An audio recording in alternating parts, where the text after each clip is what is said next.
Well, I can tell you why that is, okay? It's not as bad as you think. Learning disabled people, neurodivergent people, when they start to read, their brain processes the information in the wrong area. It places it in the frontal cortex, which is our thinking and our remembering brain, the brain that we need to do all the things we do. Reading is supposed to go to the back of the brain, to an area called the occipital cortex. When you learn to read through the code, it rewires the brain very quickly and makes the reading go back there.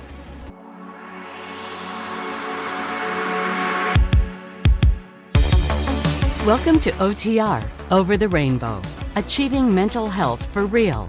This podcast offers hope to many people who needlessly suffer from mental health issues. Your host, Bob Adelman, brings you information on how you can recover from any mental health issue and achieve a happier life. Each episode interviews experts like doctors, counselors, and life artists who give helpful tips on living a happier life. But most importantly, Bob interviews ordinary people who have suffered with a mental health issue, some on the brink of or attempted to take their own lives.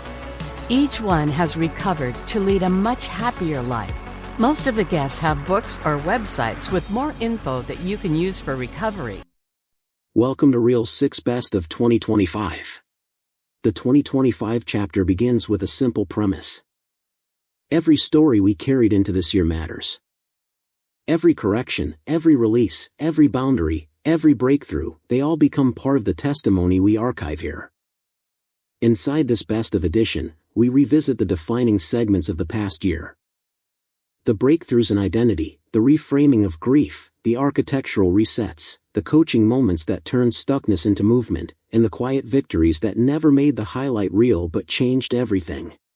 We open with Natalie Bedard, an energy healing specialist who helps people regulate the nervous system and transform anxiety into empowerment through her brand Lift Oneself. She's been featured on multiple podcasts, always reminding us that self-care is personal and that understanding our own biology is essential. It gets emotional, and she meets it with compassion, clarity, and spiritual guidance. Let's listen. First, I just want to welcome the listeners in and just to, take a moment to recognize the vulnerability of you sharing the fear and sharing that you're going into a medical procedure. So I just want to hold space for that, Bob, and not just push it away. You're empowering others to be vulnerable with what they're feeling and not having to mask or hide it. And I think that's what we're looking for, the change in this world. Yes, exactly right.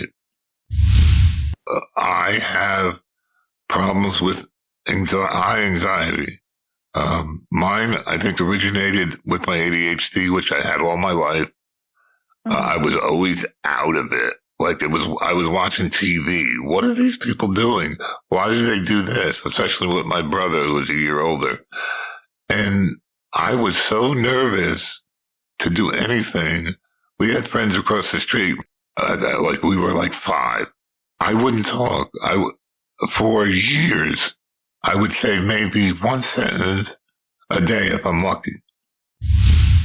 They were from World War II, and they were either sane or you're insane. There's two binary things that you have to be. Otherwise, you're insane if you don't measure up to what people expect. And I think that's caused so much pain in this world.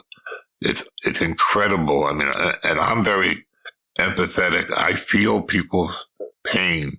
I don't want anybody, I'm a people pleaser because I don't want anybody, especially my loved ones, to be sad.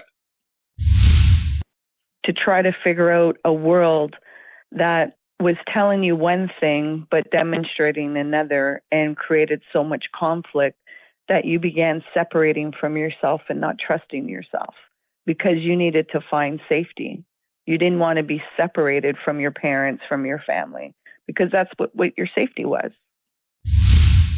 Bob, at a young age, felt emotions that the people around him did not want to feel.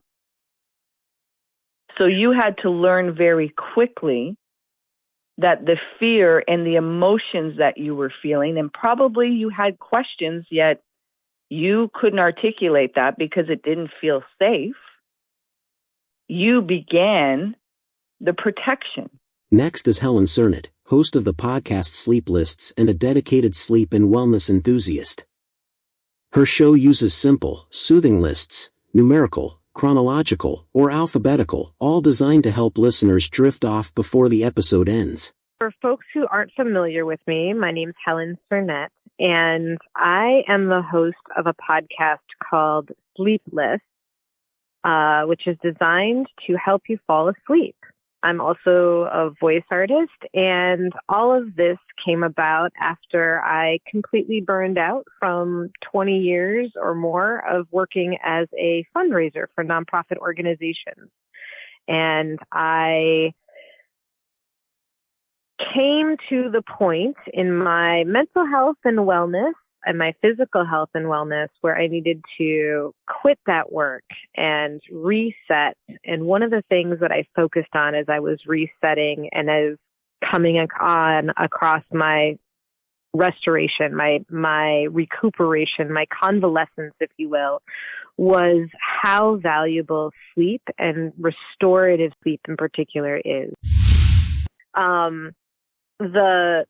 The benefit of that antidepressant, the fact that I was no longer feeling like life was purposeless and there was no reason to go on, that benefit was huge. And I was willing to live with lots of different side effects. Right. But as I started benefiting more and more and creating new mental health habits through talk therapy and new cognitive behavioral therapies that I was practicing, those side effects became something that I was more and more aware of. And I talked with my prescribing physician and started slowly working on, and with their support and with therapeutic support, working on changing those medications so that I was still feeling the benefits and not negative side effects. But you're saying that I shouldn't try to change and go to bed early? Because I think there's a lot, I want to mention that I think a lot of ADHD people are night owls because it's part of the package. They stay up late and they're up 4 o'clock in the morning, mainly because nobody's around. It's nice and quiet. All that distraction that you had is gone. So I think they just are excited about the nighttime. Yeah, the thing that I like to say is my main concern is that you get enough sleep for your body. So whether you're getting that sleep in multiple times throughout the day because you take naps, whether you're getting it in, a 10-hour stint at night, or you're waking up in the middle of the night, having a brainstorm and then going back to sleep. Like for me, it's really more about, are you dedicating 8 hours or more a day to the practice of sleep, however you're divvying up that time? And if you are, and you're still feeling tired about things or things aren't quite right, then we look at, okay, how else can we optimize for your body, for your needs, for what works in your brain? Khushbu Chabria, a neurodiversity specialist, career coach, and mental health advocate, reshaping how workplaces and schools include neurodivergent people. We talk about why ADHD, autism, and other forms of neurodiversity are not disorders, and why every brain deserves the right accommodations. Khushbu is the co-author of Neurodiversity for Dummies and leads transformative work through neurodiversity pathways at Goodwill of Silicon Valley. She brings a powerful, authentic perspective to this conversation. I'm a person with ADHD. I've worked as a clinician. I've supported neurodivergent individuals and families. I've worked in school districts. And currently, I actually am a diversity, equity, inclusion, and belonging program manager at Neurodiversity Pathways, where we support neurodivergent job seekers with employment and also train organizations on how to be more neuro-inclusive. And And where I lived, there were Indian people from all over India in that state, which is in Pune, Maharashtra. I was basically one of those children who grew up with a whole village around her. So my ADHD was thriving in that environment. I was very social. I was very talkative, and I learned how to study human behavior and sort of understand cultural competency at a very, very young age, because I would just insert myself into different groups of people and was very interested in interacting with others. Not all of us were designed to sit down for 8 hours and work in front of a computer, for sure, right? But, you know, I think that we've always been there. Neurodivergent people have always been around. We're always going to continue being around.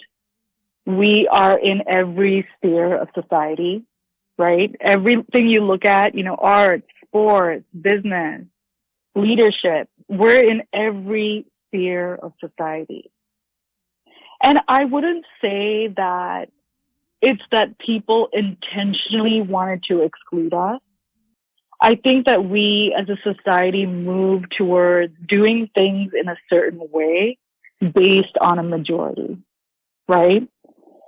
And we just have to think about how are we going to change our systems, our processes, our procedures, our policies in order to accommodate everyone. Because, you know, I would argue, Bob, that even if you ask two neurotypical people to solve a problem, it's very much not likely that they're going to solve it in the same way. Dr. Frederick Schiffer joins me to discuss his groundbreaking new book, Goodbye Anxiety, Depression, Addiction, and PTSD, The Life-Changing Science of Dual Brain Psychology. A best-selling author, psychiatrist, public speaker, and part-time assistant professor at Harvard, Dr. Schiffer has spent decades studying how early trauma, brain laterality, and emotional patterns shape our mental well-being. His work explores how the two hemispheres of the brain can function like two competing minds, and how treating the more troubled side can reduce symptoms of anxiety, depression, PTSD, and addiction. Let's listen. And I was rereading a book on the split brain studies. And these were studies that were done in the 1960s and won the Nobel Prize. And they operated on patients with intractable epilepsy. And so they really couldn't function in life. And so they did a radical surgery where they cut the connection between the left brain and the right brain. And the result was, and most people didn't understand this, but the real result was that when you cut the left brain, the connection between the left brain and the right brain, you had two different people. One hand wanted to smoke, and the other hand kept putting the cigarettes out. Wow. Another woman, she wanted to put on a dress, and she's buttoning it, and her other hand is unbuttoning it. Wow. And each hand is controlled by a different hemisphere. And what I did was the first psychiatric interview of each hemisphere. Mm-hmm. And I would ask, how much do you feel? And a different word would come up on each side of the screen and would be seen only by one brain, left brain or right brain, depending on which side of the screen it was on.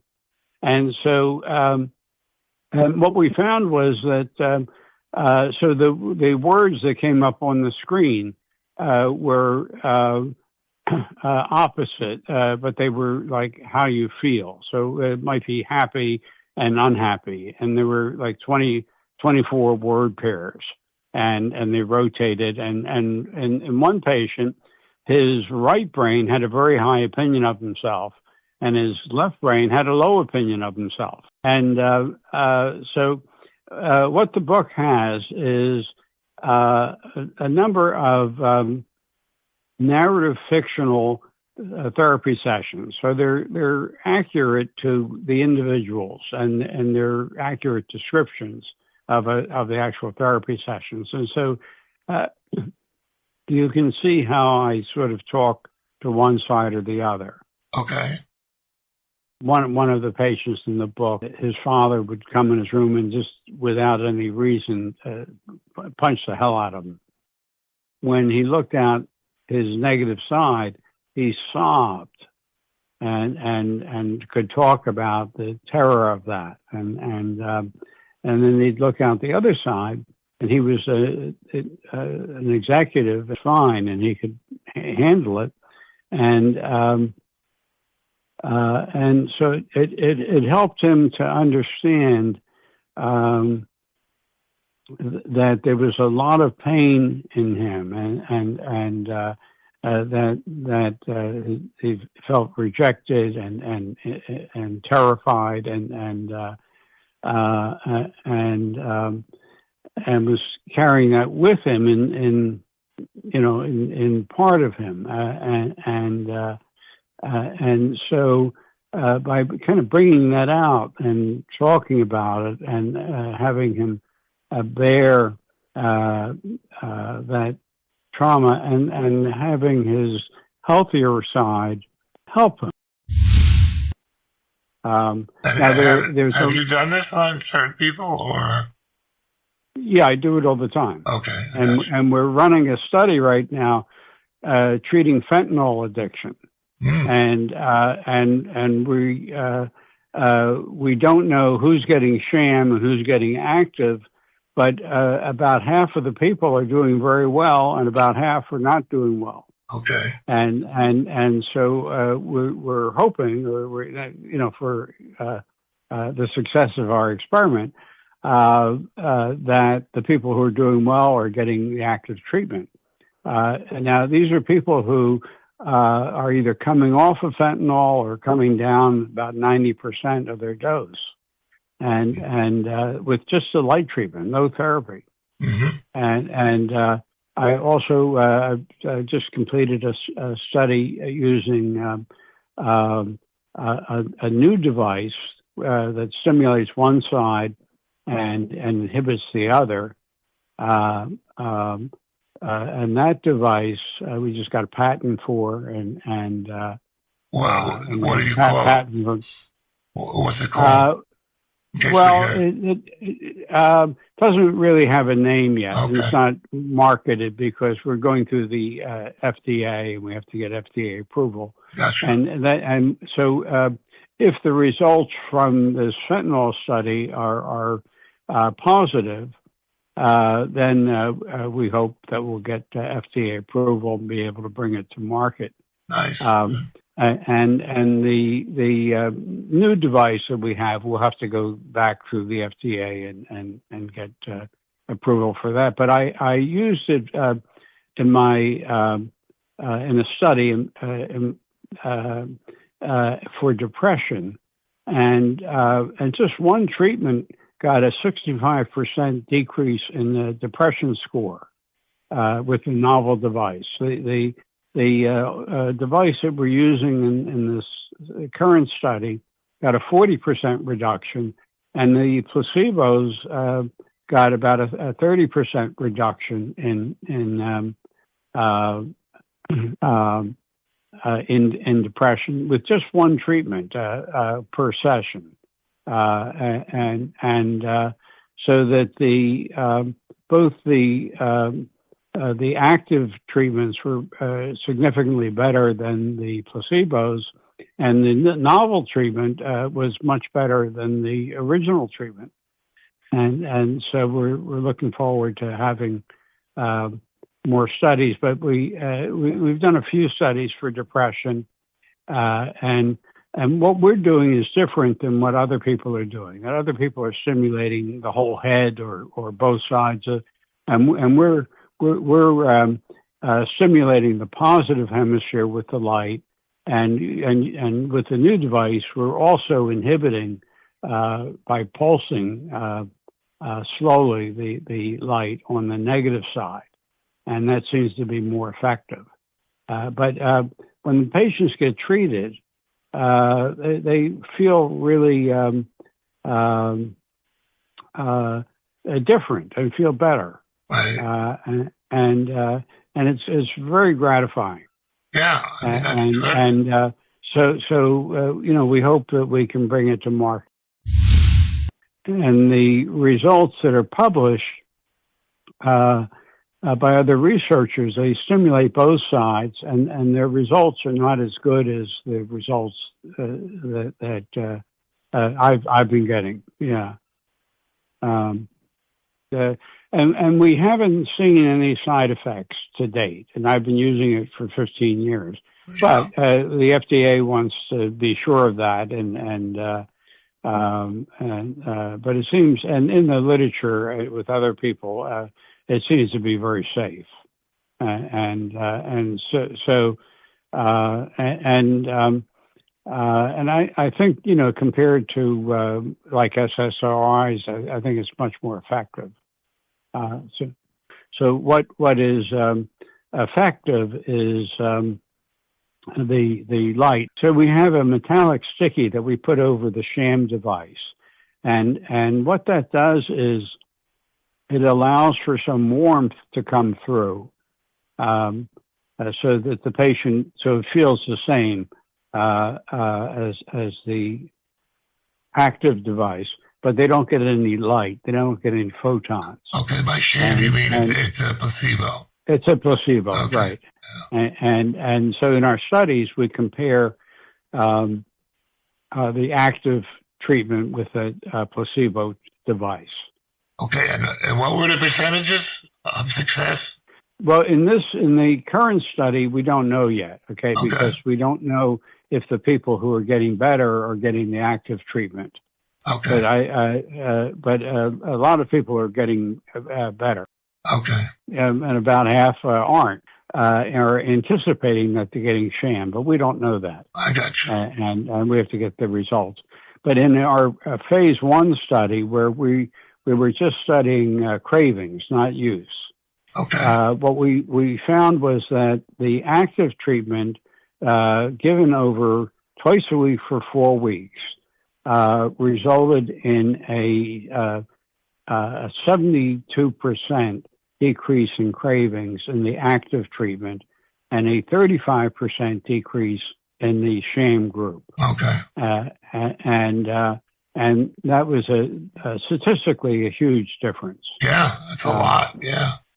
But I imagine if it all works, a lot of psychiatrists and doctors will get it.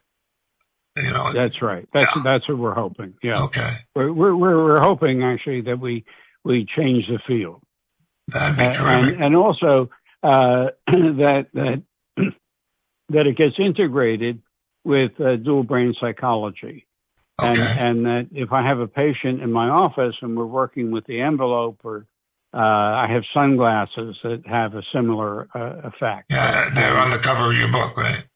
Right. Okay. And then we're working on some others that are just wellness devices, wellness glasses,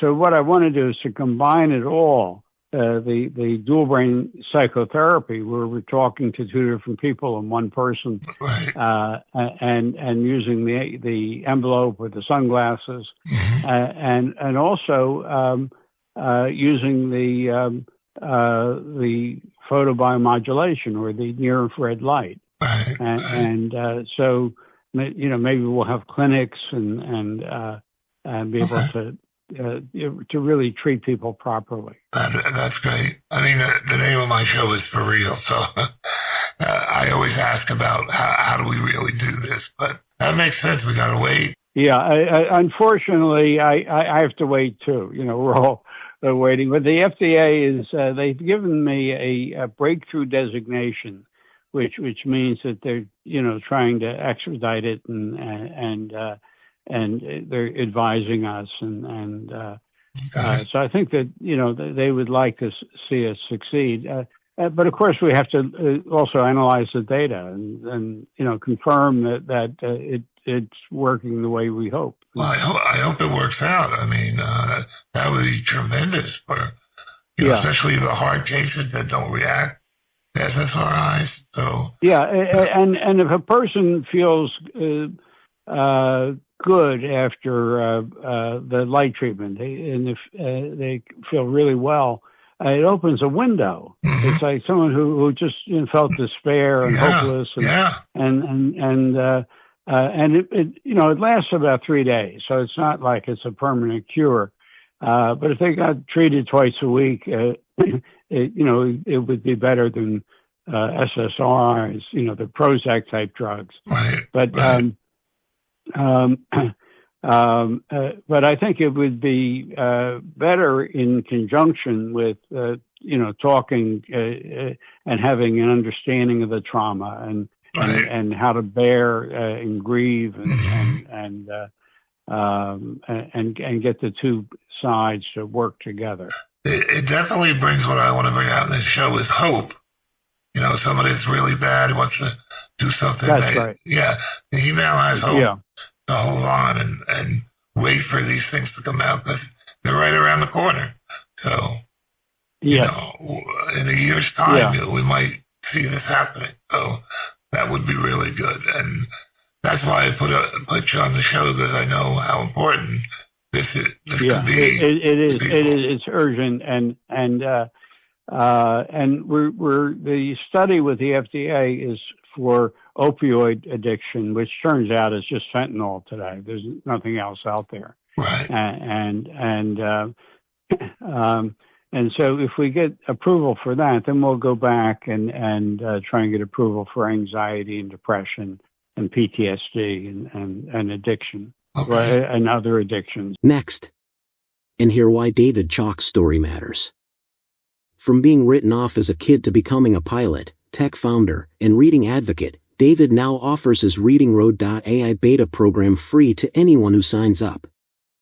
His appearance in The Truth About Reading shows a transformation that brings many dyslexics to tears, and his mission is simple: no one should suffer alone. I am a severely learning disabled adult. I have ADHD, dyslexia, a thing called prosopagnosia, which makes it very hard to recognize human faces. And growing up as a child, I was undiagnosed, so I had no idea. My school days were very difficult. In the classroom, there was bullying and humiliation. Teachers thought I didn't want to learn. I was sent to the office, put in the corner, all the things that would make a child want to quit school, except I really wanted to learn, but it was difficult and I didn't know how.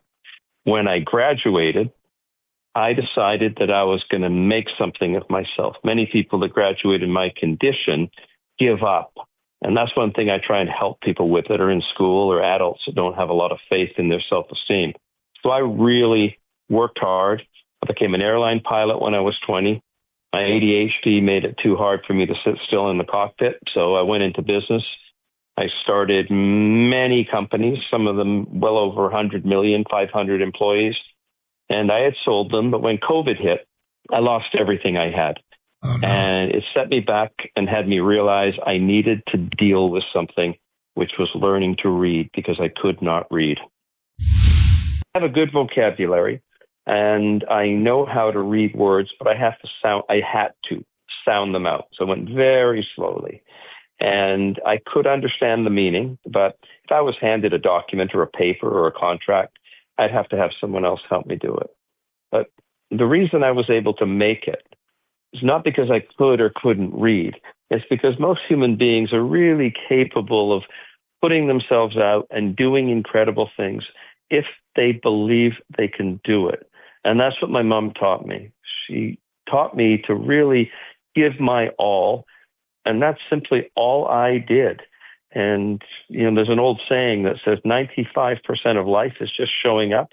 Well, I showed up with bells on, did everything I could, and struggled through. Always difficult, but I found out success wasn't that hard. Right.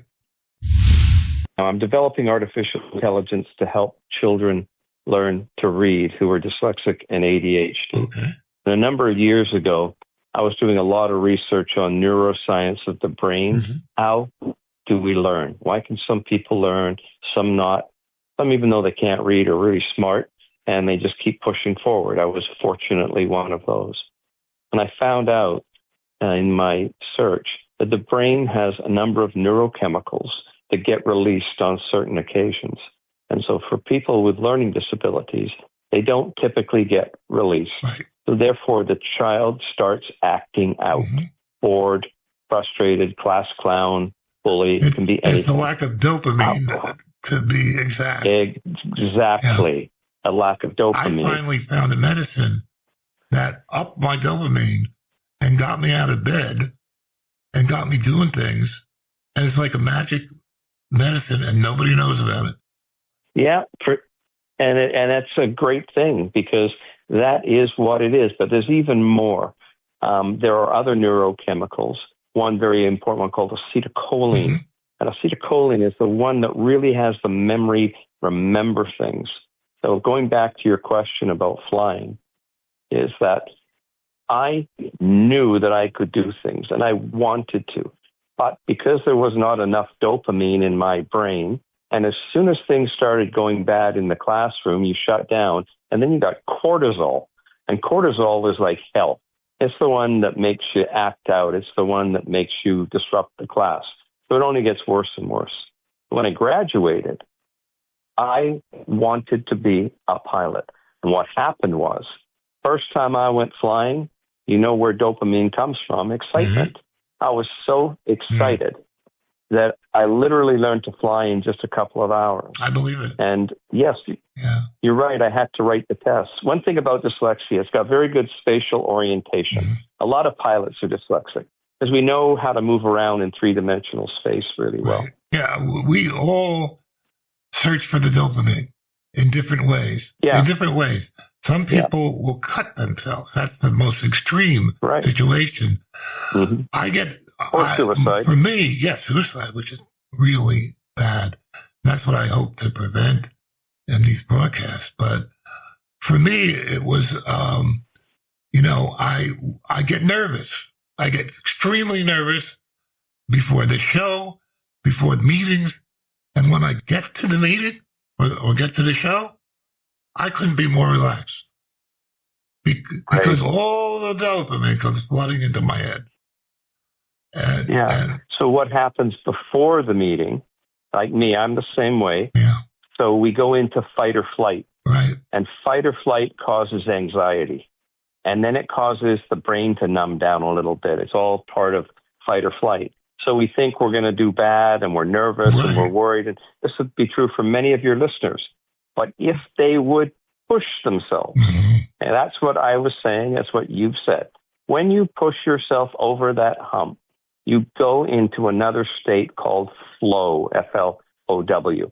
And it's like flowing of the dopamine. And it is real. And when I'm in that state, time passes. I don't have to think. The words come out of my mouth, and you know that, but I wish other people did. But the danger to this, the real danger to this, is that people will create their own trauma to get that dopamine. They want that dopamine, so they'll create it. They'll do stupid things or get into stupid situations. I did it. I do it. I do all sorts of things backwards, and I bite up more than I can chew, like with this podcast. And so if it's not super successful right away, I'm like, wow, why do I do this? But my biggest issue is that I am so uncomfortable before something happens that I really can't decide if I like doing this or not. I like every other aspect, but when I have to deal with people hurt me all my life. So I am afraid of peers and people in authority. So I have like a little bit of a talking problem with that. One-on-one, I'm okay. But the minute I get into a group, forget it. I'm like not there. Yeah. I know what you mean. So, and there's many people like that. Yeah. Unfortunately, there should be a way to get more dopamine like they did with my medicine. I mean, the only problem with that is I think I got a little anxiety added into it. So when COVID came, I got hit very badly financially. And now I was 62, started a lot of companies, but I had lost everything at that point and didn't know what to do. So I was talking to a friend, and I said, it's really a shame that I never learned to read properly, and the ADHD and dyslexia make it hard to really get going. And she said, well, I know a man in California, a famous man, John Cochran, who wrote a book about dyslexia, creating a documentary, and he's looking for an adult who can't read, but is willing to go on camera in front of people and show that he can't read, and then take a special reading program. And that'd be very embarrassing, and, it was. But I just decided that maybe the universe was giving me a chance to do something else. So I went and took the program, and it was all filmed on camera. The documentary is called The Truth About Reading. It plays on Apple TV and Prime. 2020 did it. 2020, yeah. Yep. And it so it has a very good story of what happens in the reading system and what happens to all the kids that can't read.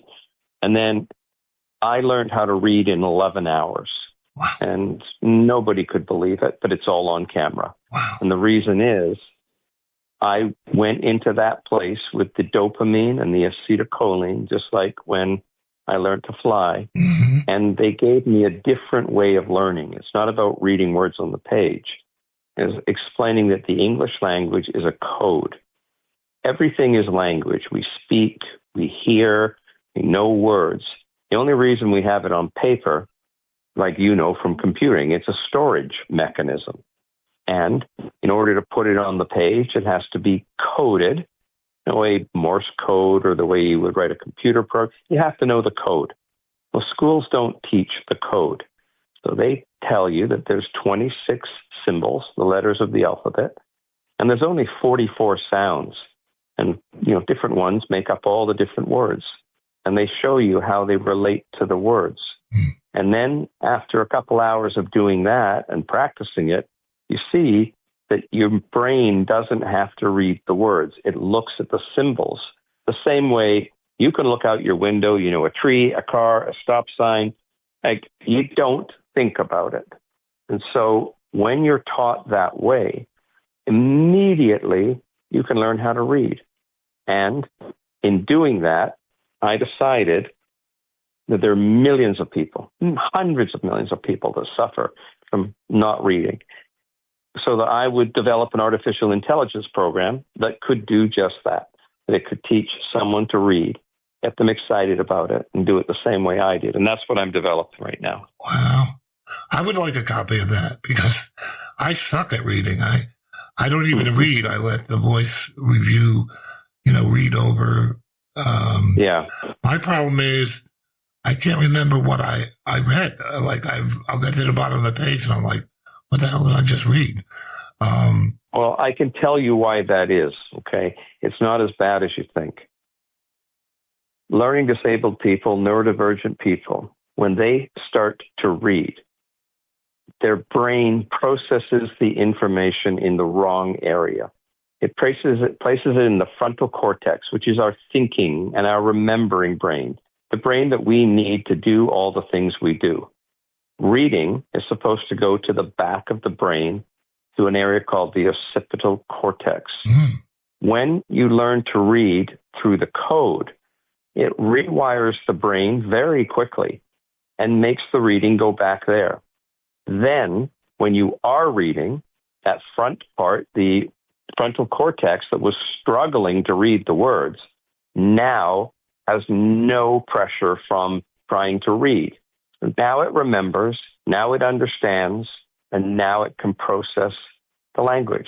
It's almost like magic. It's sort of like, it's amazing. Sending it to the wrong part of the brain. We don't have any capacity left to remember, to think, to understand. And it puts a lot of strain on the brain. But now, a couple of years after that, I don't read because I can. I read because I love it. And I read about 15 to 20 books a month. See, I can't even get through one book. I don't even pick up books. I'm totally intimidated. I think I read maybe one book every 10 years. Yeah. And this is why I'm saying it's so shocking. All those millions of people, they don't have to suffer like that. And that's what this show's all about. Information, so people don't have to suffer needlessly. Right. Suffering's part of life, okay? But we don't have to do it and stab ourselves in the toe all the time if we can have a better way. And that's what the show's about, to teach them better ways. There's some amazing people on. Yeah, my technology is going to be called a reading road, like reading and then road that you drive down. Right. It's an AI program, so it's readingroad.ai. It's not available yet for probably another 3/4 of a year. Okay. But if anyone signs up at the website, I'll actually give it to them for free. What is the website? Readingroad.ai. Perfect. I'll be the first one to sign up. Next. In this episode, I sit down with Justine Rhodes, host of the podcast Mentally a Badass, for a raw, unfiltered conversation about mental health. Justine opens up about living with bipolar II, how she's learned to manage it, and what it was like growing up with a mother navigating her own mental health challenges. Together, we dig into anger management, ADHD, recovery strategies, and the realities so many people face but rarely talk about openly. From my soapbox, I take aim at how mainstream media continues to overlook neurodivergent accommodations, and why grassroots creators on social platforms are the ones driving real change. It's a candid, grounded, and necessary dialogue between two people committed to telling the truth about mental health. And now, let's listen. So I noticed that the key really to help is community and engaging with other human beings. And I really am starting to get myself out more. So I'm pretty much going back to basics, if you really think about it, as human beings. Like all of us humans, we all need interaction. And so if you feel isolated and lonely, you don't have really any good connections, your depression is going to flare. So the way depression works is that I do believe it has a lot to do with genetics. I mean, if you're saying that you're going through depressive episodes and your dad has bipolar, that, can make sense. And my mom has severe depression, and my grandmother, I have a theory that she had bipolar, but like back then they weren't taught, like they didn't do any therapy or really anything like that. So we're really never going to know. And also she passed away, so I'm never going to know.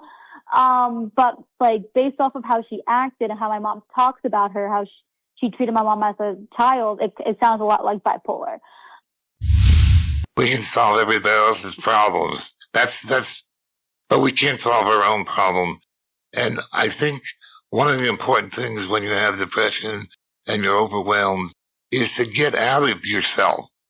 Somehow get out of yourself, either by helping the poor or just realizing that you're not the only one and that other people have problems. And, we're quick to try to solve other people's problems, but we still have our own to deal with. And if we can't get out of our own heads, then we're in big trouble.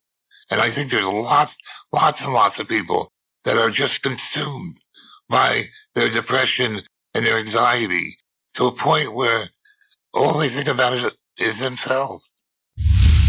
I guess my point is people really have to step out of themselves and not just try to solve other people's problems, but be there for other people to say, you're okay.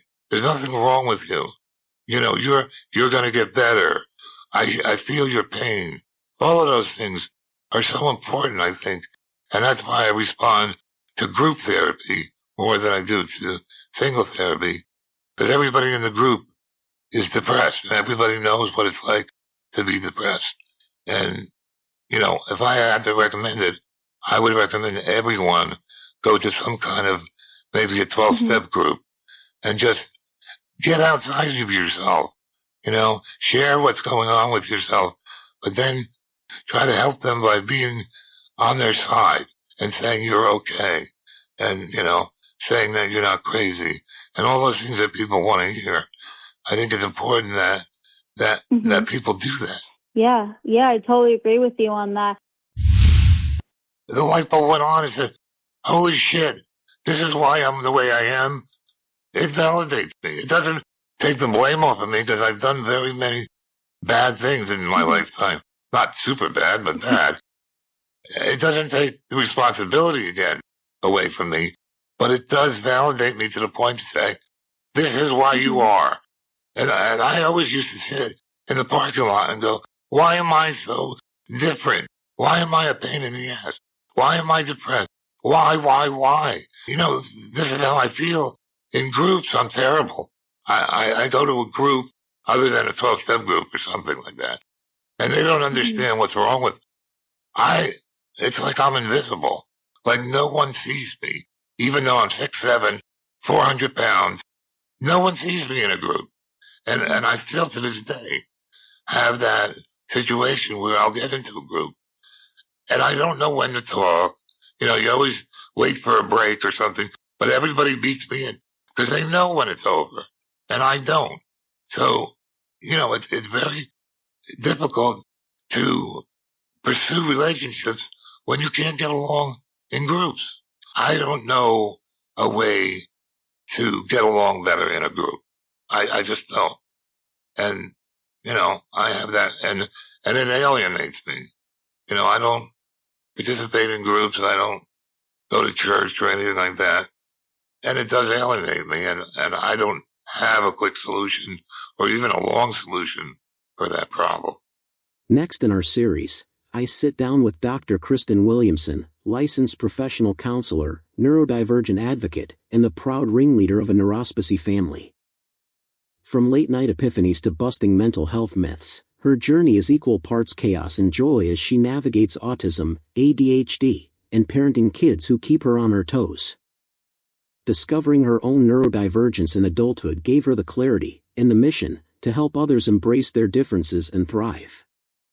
With humor, personal stories, and practical wisdom, she explores why neurodivergent brains are a workplace superpower, how chaotic energy can fuel leadership, and why mental health deserves more hope than gloom. When she's not counseling or speaking on neurodiversity and DEIB, she's debating pineapple on pizza, sharpening her main game, or planning her next adventure. Let's listen. I write memos. Yeah. I don't write memos. I write a template, and then I sculpture it. So I go over it. Oh, I like that. Like maybe 40 times, some documents.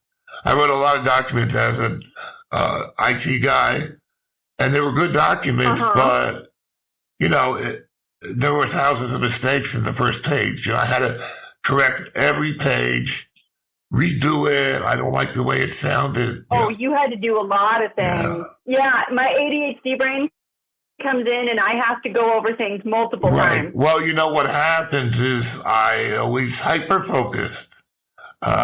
Anything important, I hyper-focused on, did a great job, ran right through it, and then I was gone. You know, that was it. There's no brain cells left. So I would sit there and watch the web for the rest of the day. And I got into trouble doing that a couple times. But they didn't understand. Nobody understood. I think a lot of us with, our spicy brains, we were perpetually the ones who, you know, our families saw as maybe the problem kids. Well, especially for you, you're a girl. Even though we weren't problems. I know, you're a girl, you don't have dyslexia. And I'm a guy, I didn't have it either, okay? In the 60s, they didn't have the ADHD. There was no such thing. So I not only had dyslexia, I had ADHD. In 1970, I should have probably been put in a hospital at that point. I got OCD. I got rituals. I got depression. I got anxiety out the roof. And to this day, I have anxiety because guess what? I make a lot of mistakes and people don't understand why I do that. They go, Bob, you're a smart person. Do you know?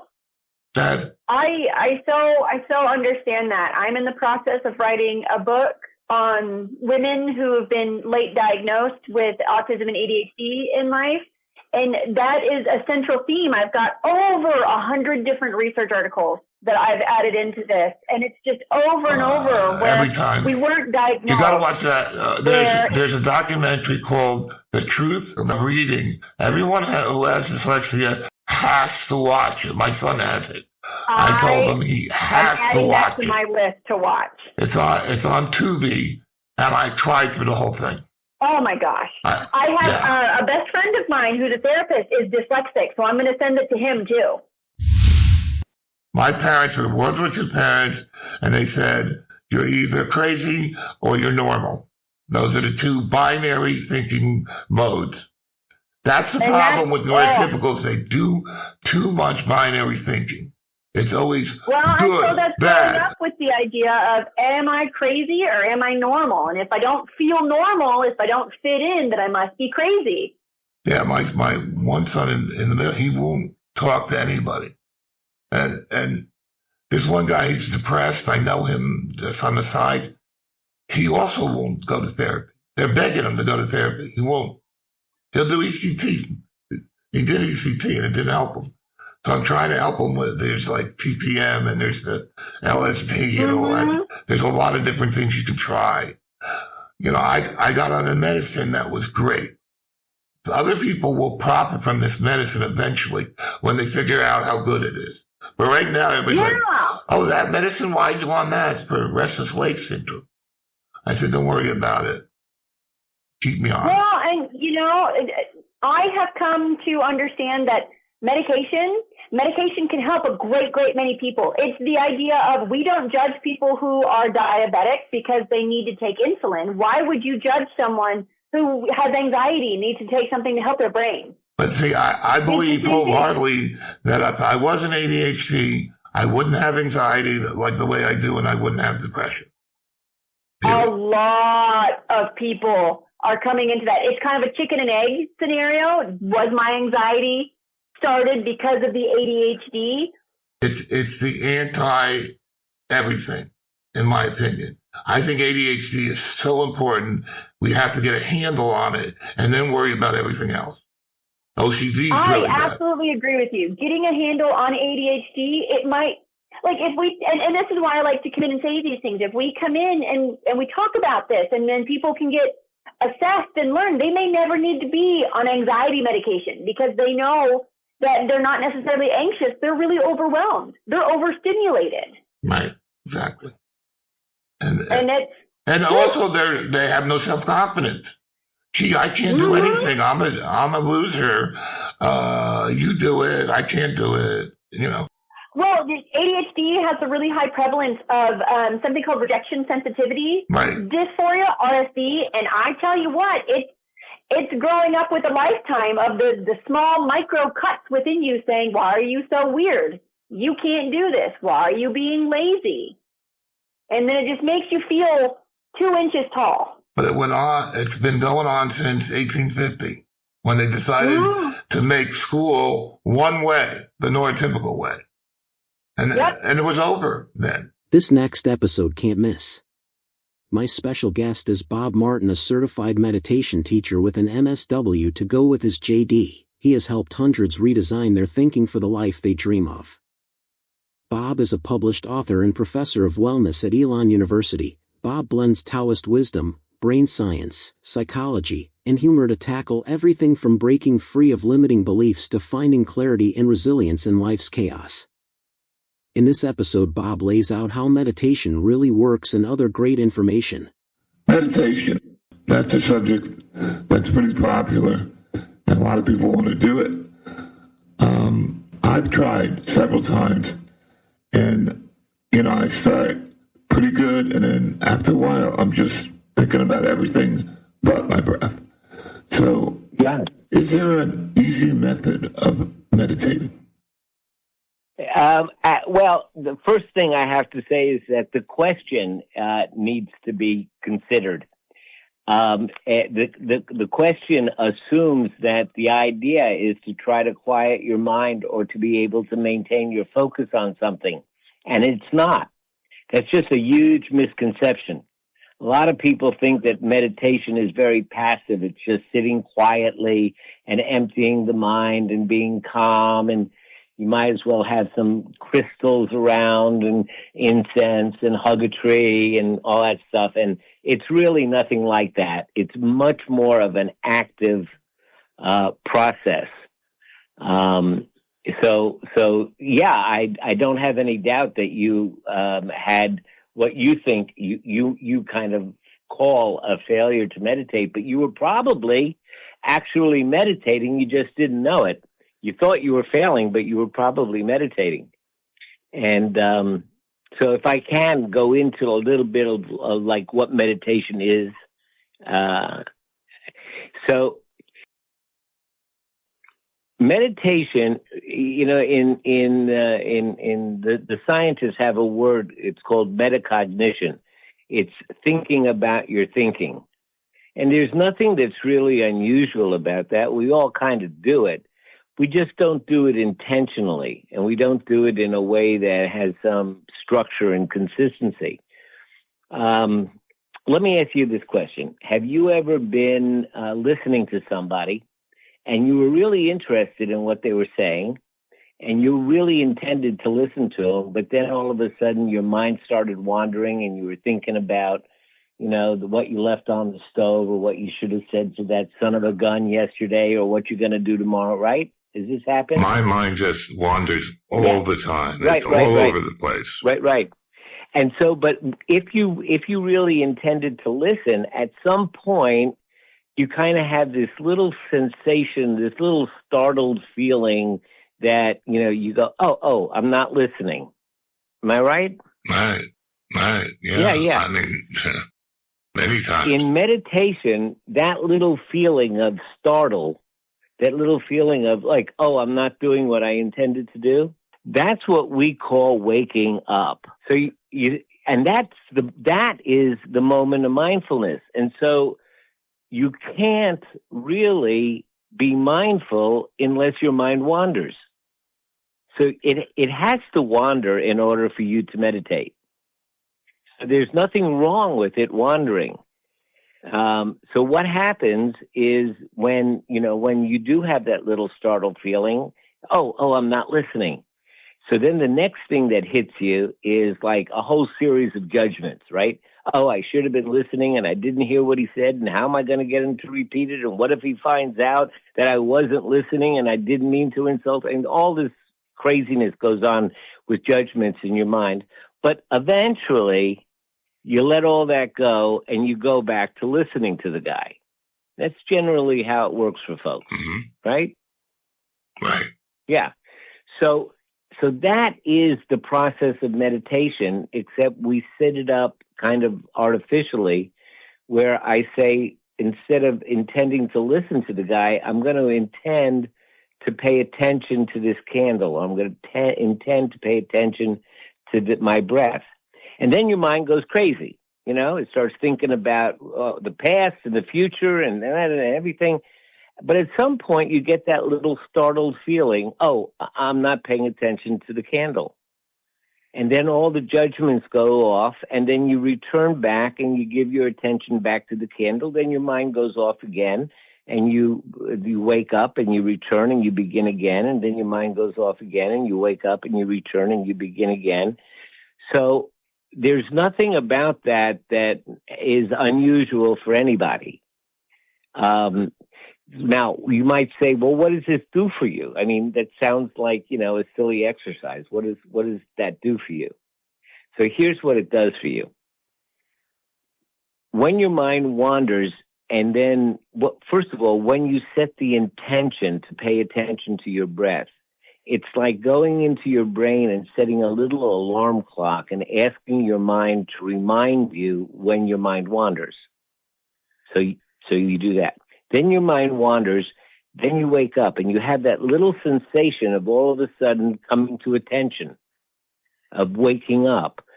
And then the judgments come. So look at all that you start to observe in a structured way. You notice what it feels like to be in a fog of thinking about the past and thinking about the future. You start to see what that feels like. You start to see what it feels like to wake up. you start to notice all of the judgments because, at this point, you're doing it for the purpose of noticing all this stuff. So what happens is you begin to be able to distinguish between being in the fog of the default, blah, blah, blah, blah, blah, and what it feels like to wake up, and what it feels like to give your attention, and what it feels like to be judgmental. And so you're beginning to notice all of this. And if you practice this, and you begin again and begin again and begin again, inside of 10 minutes, you might begin 12, 15 times. But each time you're getting a little bit more familiar with how your brain works. And so over a couple of weeks, maybe a week of doing this, 10 minutes a day, all of a sudden you realize, wait a minute, I'm not my thoughts. I'm beginning to watch my thoughts. And I am not my thoughts because, we all say, hey, I had a thought. Well, who is the I that had the thought? And what meditation helps you to do is to break out of being the thought and reconnect with the creator of the thought. And most of us who are suffering from anxiety and depression, it's all because of the thoughts that come up automatically. Oh, I'm not good enough, or something bad's going to happen, or, I'm going to lose the house, or my check's going to bounce. So you're having all these thoughts, and the thoughts are what is controlling you. And meditation is about befriending the thoughts and allowing the thoughts and recognizing the thoughts and being aware of the thoughts and eventually understanding that they're just thoughts. That concludes Reel 6, the first half of 2025. Because I didn't want to pull anything out of Reel 6, I decided it demands Reel 7. That will be coming soon after the new year to catch you up on all the shows in the original brand. Which means on January 20th, the rebranding of OTR will start at midnight. Early last year I had surgery on my vocal cords, which unfortunately caused a very scratchy throat. Thank you for your patience and support, that is now much improved. Starting in March, new software will vastly improve both host and guest sound. Reel Plus is our community concept, and it can only work if you want it to. Currently, anonymous posting is available through the home website at bobadelman.wixsite.com/OTR mental health one word. Try the Anon Post menu feature to post either to the community board or directly to staff. Ask for Reel Plus benefits for a year, free, truly free, starting with the early release of the January 20th premiere of Season 11. Mental health will only come through being part of a community like Reel Plus, where everyone is equal and can validate each other. And if you post even once, it will give you a free trial of Reel Plus benefits for a minimum of 1 year. The rest is up to you. In Reel Plus, everyone is equal no matter how many problems you have. If you think everything sucks and everyone feels kind of lost, community will change that. If you think nobody loves you, you're wrong, because I do, and everyone in Reel Plus does. Give it a shot, because it lives and dies with you. I will keep giving, as OTR will always be commercial-free and detached from any false doctrine. After a year, you can decide if you want to continue with the benefits or contribute as little as 6 cents a day, plus a pool dividend. The price is for life and supports the simple goal of ending needless suffering. To be a member you must post at least once to the show, but hopefully as a named member of the community. Anonymous posts will remain unnamed by choice, but can be assigned a reference nickname so you can converse on the community board. I hope you will join me on the voyage home through OTR Achieving Mental Health for Real and the Reel Plus community, which will have its early release date of January 20th with a fascinating Hollywood celebrity, Chris Woodward, nominated for 8 Academy Awards and co-composer of the movie The Color Purple with Whoopi Goldberg. This will be a great year. See you there.